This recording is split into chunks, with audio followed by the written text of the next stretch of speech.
here. And so, welcome to day 1. Like I said, today we are going to be identifying your survival mode. And before I do that, I kind of want to introduce myself because I know there's a lot of new faces, new friends. And so I want to first welcome you to the show and to the webinar, but also welcome you to the community. This is a very, very great community to be a part of and to not only create friendships, but also to, really tackle down your overall health and wellness when it comes to goals, things like that. So again, I just want to thank you so much for, taking the time this evening to be a part of this community and also taking time to, for yourself and to ultimately improve your health and wellness going forward. So I am Alyssa. I'm an online health and wellness coach. So I have been in the industry, for about 7 years now. I do have my master's in exercise science and adaptive physical activity. I had many passions growing up, and I was a dancer for over 20 years. So lots of things going on as far as just being in the health and wellness industry. But I have been in a professional in this industry, like I said, for about 7 years. I did get my master's in that exercise science, adaptive physical activity. So I do a lot of that with my clients. We work on back pain. We work on, pelvic floor strengthening. We work on all of these, specific details, but also just kind of rounding out physical activity and things like that. My background is also in psychology. So my bachelor's is in psychology. And I also have certifications for nutrition counseling and coaching, and as well as, my certified personal training certification and other smaller, more specified certifications as well. So that's a little bit about me and kind of what I, bring to the table and just my experience with working with clients. So love it. And I love that I see people introducing themselves. This is so great. So this is now kind of as you're getting to know each other, we're going to get to know each other much more, right? So this is actually where I ask you to kind of participate in the webinar and kind of help me get to know you a little bit more as well. So I would like you to kind of respond to these questions with the number itself. So comment #1 in the chat if you're often fearful or anxious. If that applies to you, if you deal with anxious feelings or you do have, say, anxiety or, chronic anxious feelings, comment #1. I'd like to know kind of what's going on there. And of course, if you don't feel comfortable being vulnerable, that's okay. You can always reach out to me in, say, a DM or a message, things like that, and we can talk about this later. But I'm going to go down the list, so now it's time for those number 2ers. And if all of these numbers apply to you, you can wait to the end and just say all of the above. But number 2, number 2, if you're irritable and triggered quickly. So if this is something that maybe you notice even during, I know there's a lot of women in this webinar, which I love. And so even if it's just during, say, our cycle time, our menstrual cycle time, if we're feeling irritable and triggered quickly, like an insane amount, that also applies during this, this quota or this, information. Number 3, if you experience energy highs and low, number 3. If you kind of go throughout the day, maybe you wake up really, really tired, you don't feel like you slept well, and then maybe you have your coffee and you're feeling great and you have some food and all of that, but by 2 p.m. you are just gone. And then you kind of experience this like roller coaster of energy throughout the day. You are number 3. Now, if you have trouble sleeping, hashtag number 4. I know all of us experience this at some point in our lives, and it could be due to stress, but it also could be due to the fact that we are in survival mode and our body's just kind of not really understanding what's going on, right?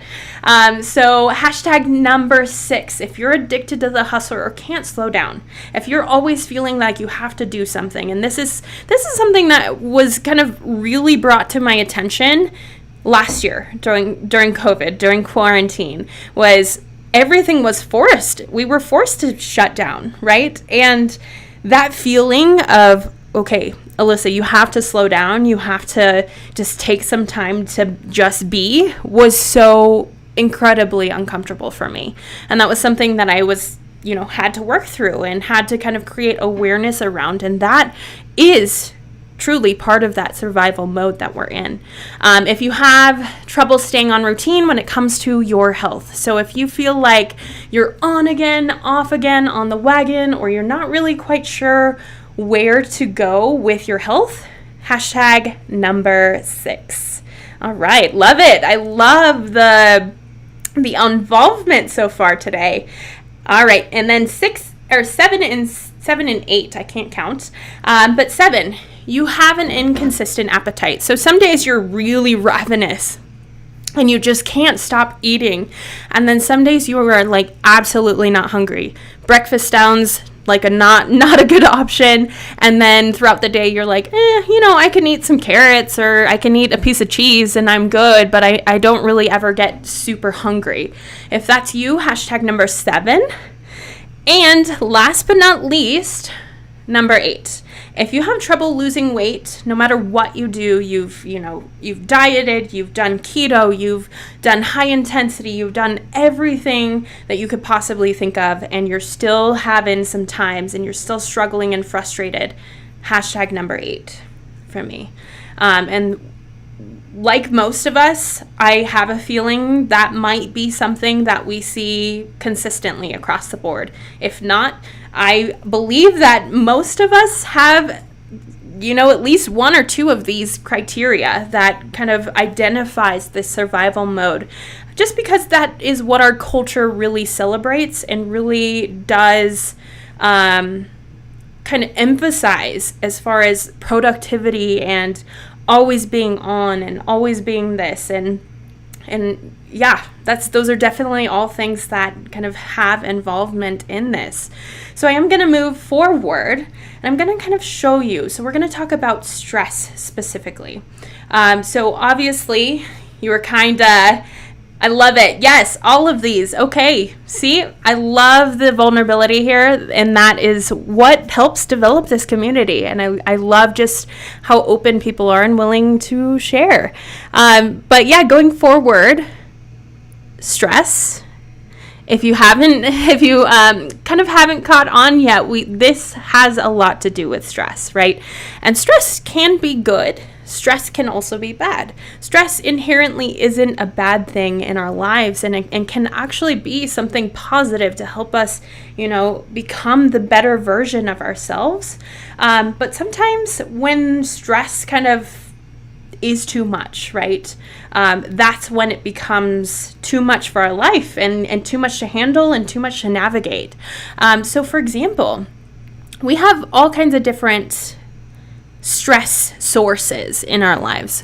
We have environmental stress that can be, interrupted dark and light cycles. If you're a nurse, if you work night shifts, if you're a new mom or a mom with a kiddo who's sick, you're getting interrupted dark and light cycles because sleep is interrupted. Environmental stress also kind of can be contributed from your job, if you're exposed to harsh chemicals, if you are, if a lot of these things are things that we can't necessarily control, but it's part of what our environment consists of. There's also physical stress. So physical stress could be anything from working out 7 days a week, going to Orange Theory 7 days a week, and just really, really kind of stressing out our body and not really giving ourselves time to relax. Physical stress can also mean injury. If your back is always hurting, if you're dealing with sickness, if you're post-COVID, if you have COVID, all of those things are stressors in our life, right? But also poor nutrition, kind of just not necessarily getting the right nutrients that we need to support our body and help us handle stress, right? There's also mental stress. So mental stress has a lot to do with basically like social media culture, right? We get a lot of information overload. And especially if we're talking about our health and wellness journey, specifically the diet culture, or the culture that tells us how our body needs to look or how it needs to perform, where the reality is that we all have different vessels that we live in, and there's all kinds of different ways that we can approach nutrition. But most importantly, we'll talk about that in a second, but most importantly, kind of how that contributes to our stress is quite a bit, especially when we're here focusing on health and wellness. Mental stress can be very, very high in this case. So emotional stress is another contributor, right? So if those of you that say that you felt irritable, if you felt anxious, if you felt fearful most oftentimes, that can contribute to that emotional stress. But not only that, if, say, for instance, you had a very significant loss in your life, a friend, a family member just recently, that also greatly contributes to your emotional stress as well. We also have existential stress. Sometimes we get into this place where maybe all of these on the right-hand side are just overloaded, that maybe we start to think like, well, what is the purpose of all of this? Or what is the purpose of my life? Do my beliefs even, make sense? Like that is where that existential stress comes from. And then we also have social stress as well. Social stress, again, another big contributor to stress in our lives, relationships. If we're moms, if we're wives, if we're grandmoms, things like that. Social situations, and especially in this last year, have been really stressful because we haven't been able to have community with people. And yes, that's finally and thankfully starting to kind of come back. But there might be some kind of leftover baggage from all of that complication from last year even. So with that said, I'm just going to go down to that next slide. Stress adds up. Stress adds up, and it looks different for everybody. This chart, filling up from the bottom to the top, can look very, very different for every single person in this room right here. And for example, if we're talking about stress adding up, we are going to see how physical stress for this particular person, I just took kind of an example person from my mind. And this is kind of how things can add up over time. Social stress, we're raising 3 kids. We have no family or friend support. We don't have family in town. Environmental stress, we work long hours. Maybe we have a noisy dog next door, and we live downtown and there's always sirens and there's things that are always interrupting. Physical stress, we're not getting great sleep. We have back pain. We also run a business and we can't slow down because there's no choice, because that's how I raise my 3 kids. That's how I make income. So that mental stress is really, really starting to build up. Emotional stress, I have anxiety. I'm frustrated with myself because I can't seem to handle or get control of my health and wellness. And this is really frustrating, and I don't know where to go. And it brings me back into this cyclical pattern of trying again, starting again on Monday, and going through these things that are actually contributing to more stress than benefiting you. And that's what we're going to talk about here, is that oftentimes when we're trying to make changes, we don't realize what our cycle of stress looks like, or a circle of stress. And this is what I refer to this diagram here as our circle of stress, and where stressors are coming from and how far out is this graph filled out. So as you can see, like some of these are not as filled out, but they do contribute to the overall kind of stress load. If you had a scale and you were just adding each one of these factors in to that scale over time, if all of these are filled out to the end, that scale's going to break. It's going to be too heavy. And that's where we're not going to be able to make those important changes or stay consistent with those changes, or our body is not able to adapt to those stressors. Because as you know, or maybe even if you didn't know, changes for anything in life, changes are a significant contributor to your stress. Change is stress. So is physical activity. Physical activity is stress. All of these things that we do in our lives are stressors. And again, like I said, stress can be good, but stress can also be bad. And if we have too much bad stress, or we have too much of stress in general, that's when we start to experience kind of like that crazy anxiety feeling and that out of control feeling, things like that. Okay. So far, I want to check in with you guys. Would you say that maybe you experience all of these stressors on a high level? Or would you say that you experience maybe emotional stress and physical stress and, social stress? Let's say that. Let's say, do we experience a couple stressors more than others? And if so, share them with us. I'm kind of curious where this population is as far as, are we experiencing all of these stressors to the max?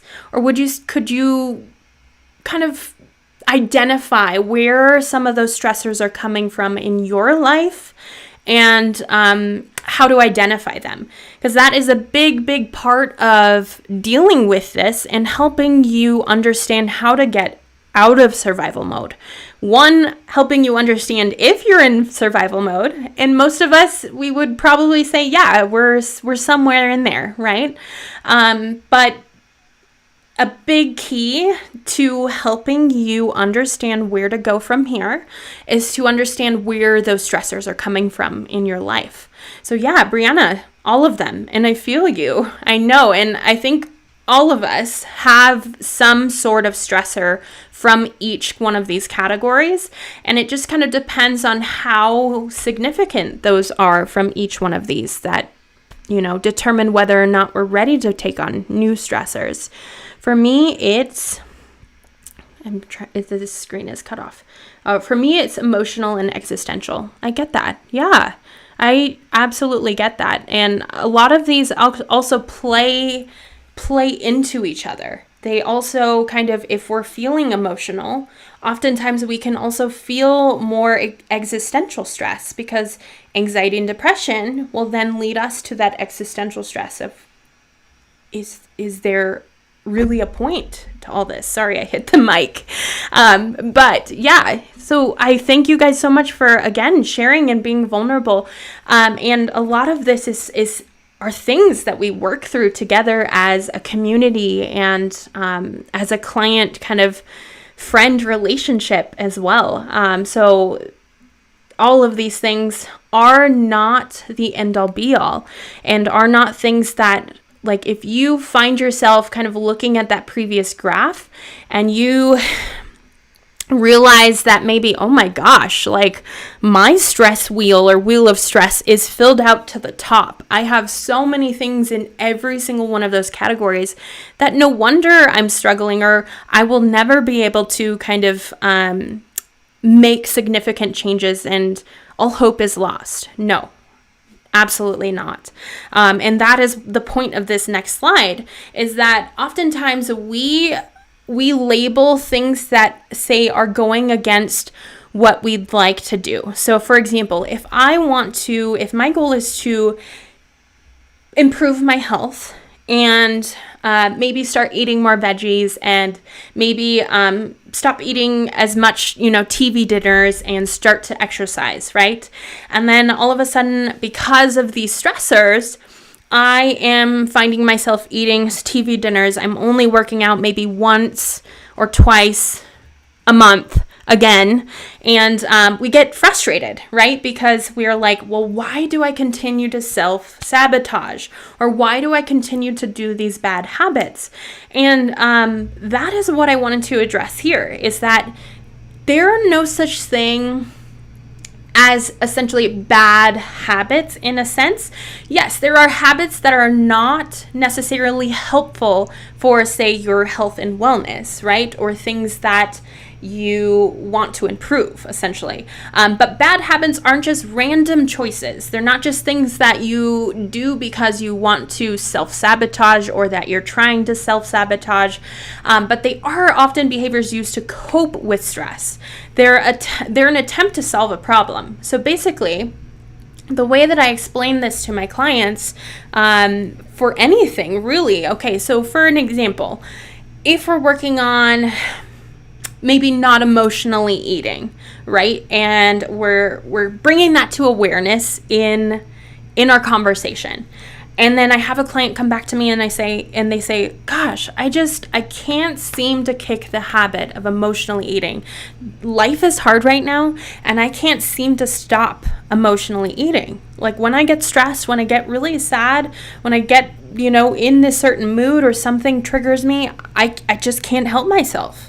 Right? And what I want to address with this is that it's actually a learned behavior. And it's true at a certain point that you can't necessarily help yourself if you're not in the right mindful state. And what I mean by that is that your brain is a computer, and your brain has learned over time and as we go through life that we do not like stress. Stress is very uncomfortable, especially the negative stress, right?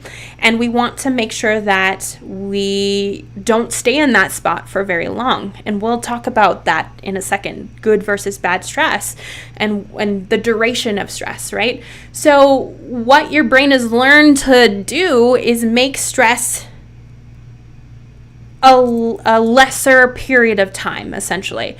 And so what that means is that in that example of emotional eating, our brain has learned that if I eat food, or if I eat candy, and if I eat this specific food, say for instance, mac and cheese is my love language, and for those of you that are my clients and that you're here, mac and cheese is also something that I wanted to eat today because today was not my day.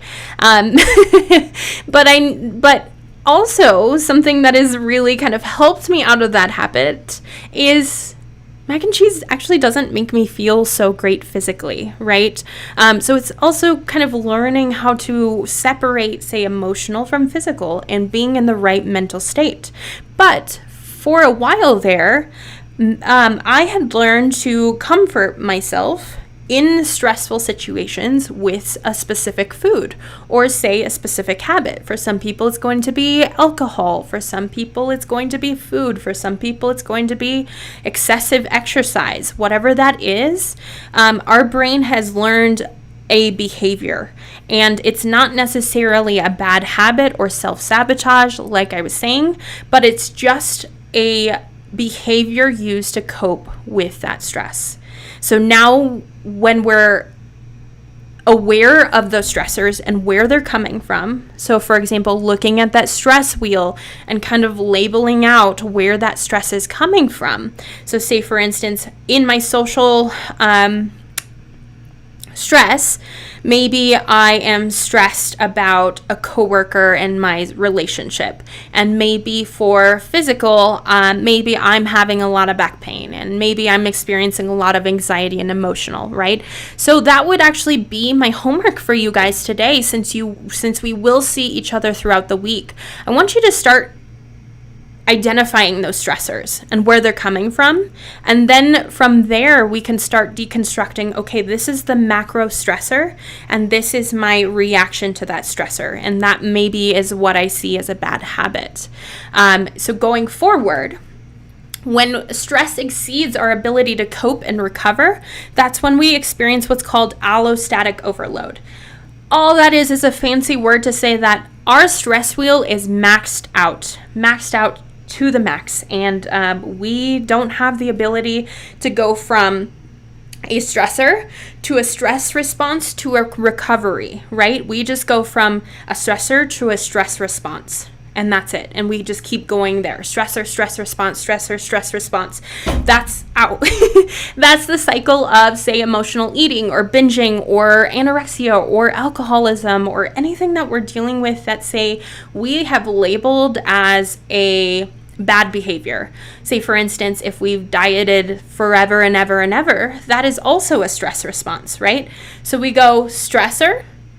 Stressor could be, oh man, I don't like my body.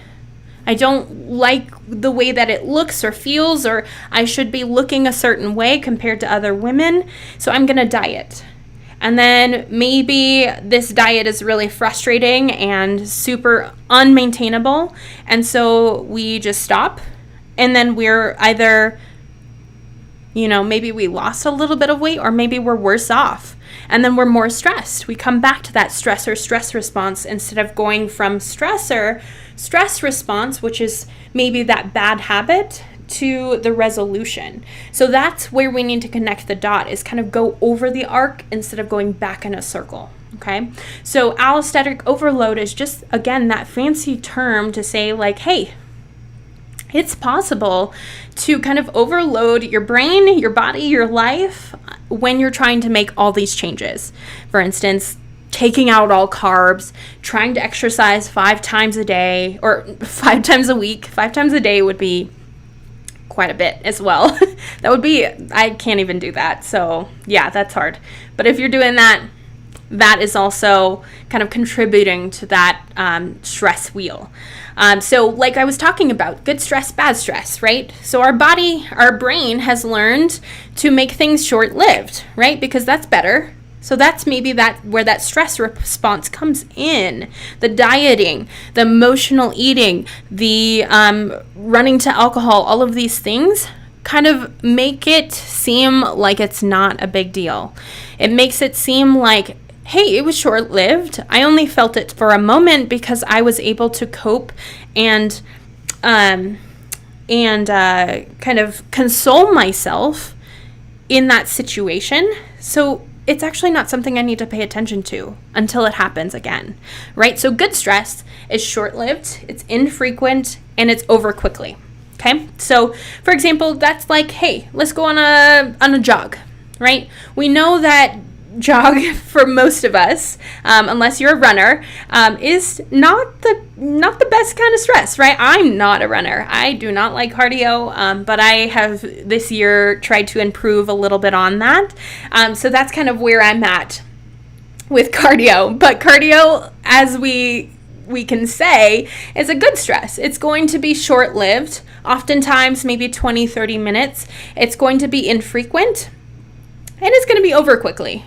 I'm not going to be thinking about it, hopefully, the rest of the day, the month, the year, unless, say, for instance, I'm trying to go on a run when I'm super stressed and everything's going on in my life and my back kind of feels weird, and then I ended up with an injury. That's when it becomes more of a bad stress, right? So bad stress is chronic. It's ongoing. It demotivates and paralyzes us. It breaks us down and can leave us worse off than before. So when you look at a bad stress, does that look like your life?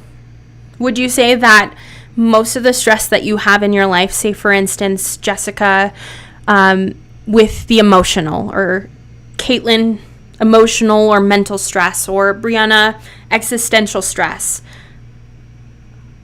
would you say that those are bad stressors that maybe have been dealt with by, say, our coping mechanisms? And maybe that's why we haven't been able to overcome those things? If so, That's okay.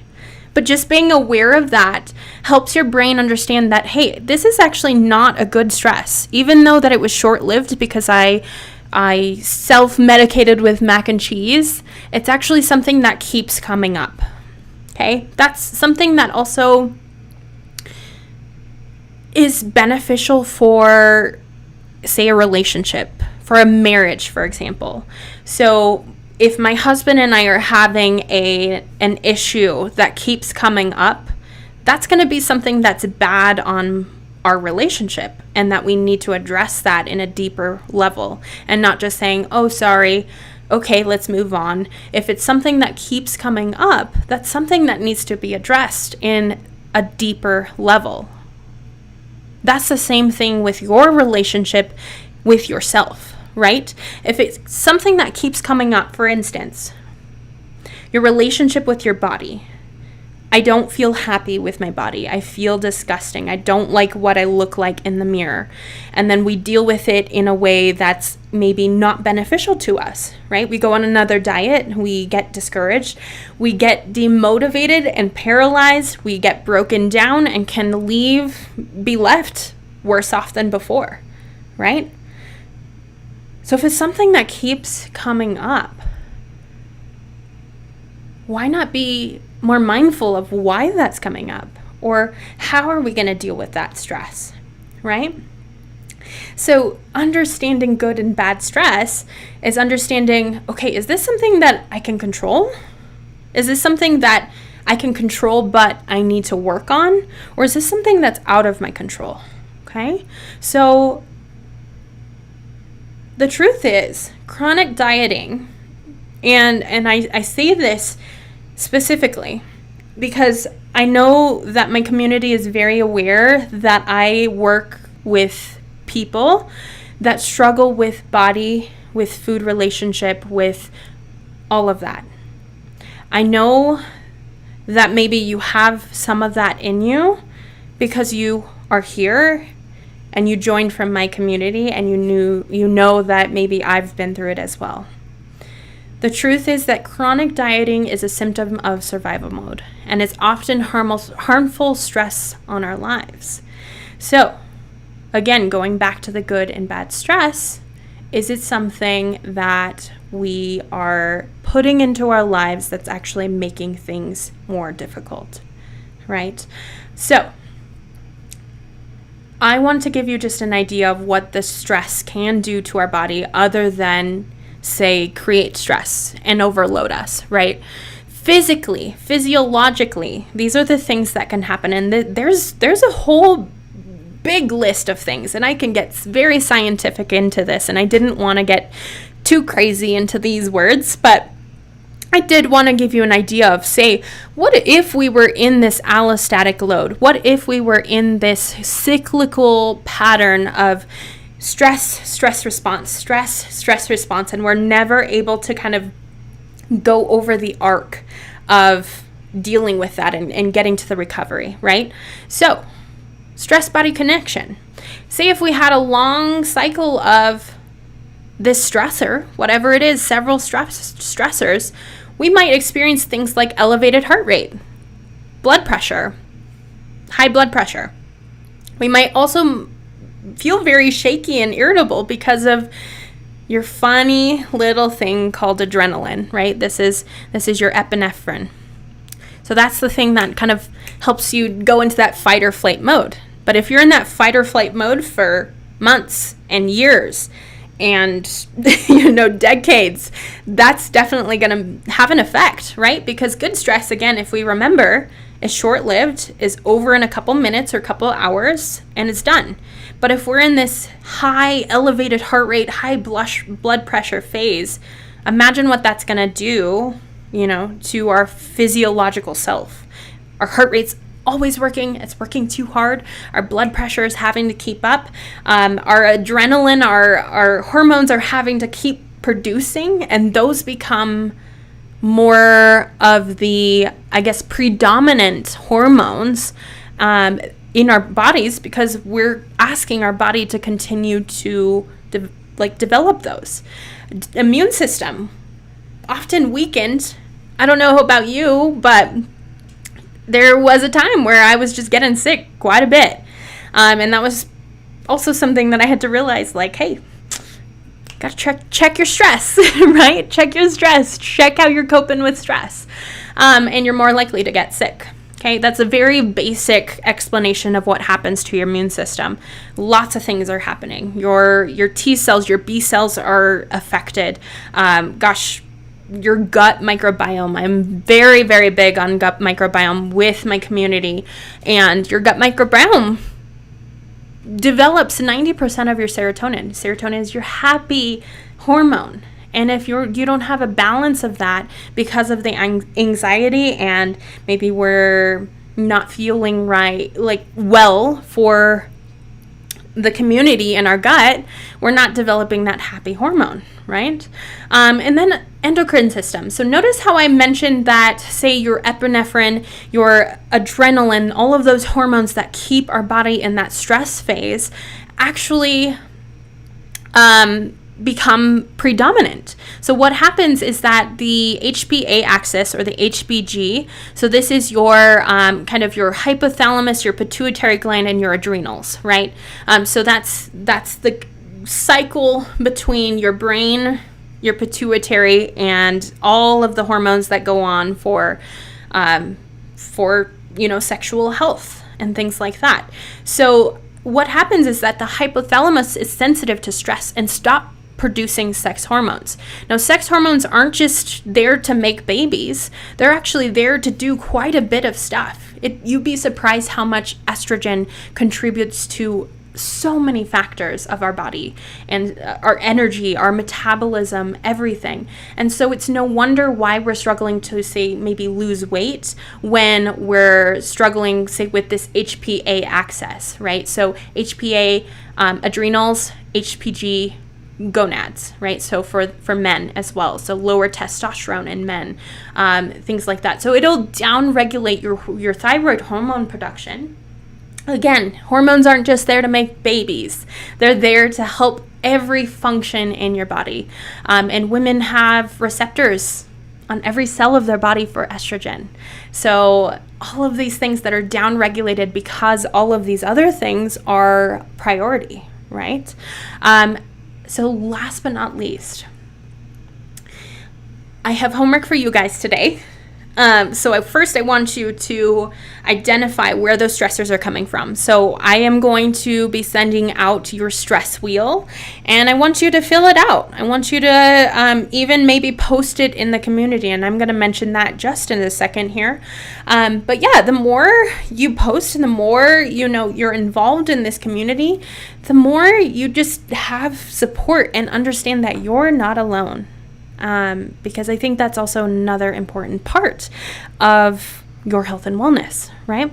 So I want you to fill out your stress wheel. I want you to figure out where that stress is coming from. Is it environmental? Is it, mental? Is it emotional? Is it all of that stuff?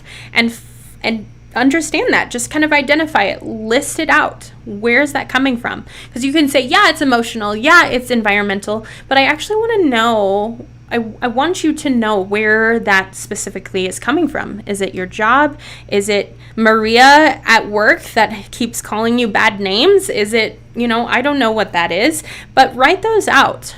And then I want you to find your stress sweet spot. So I want you to then take everything from your stress wheel and break it down. What do I have control over?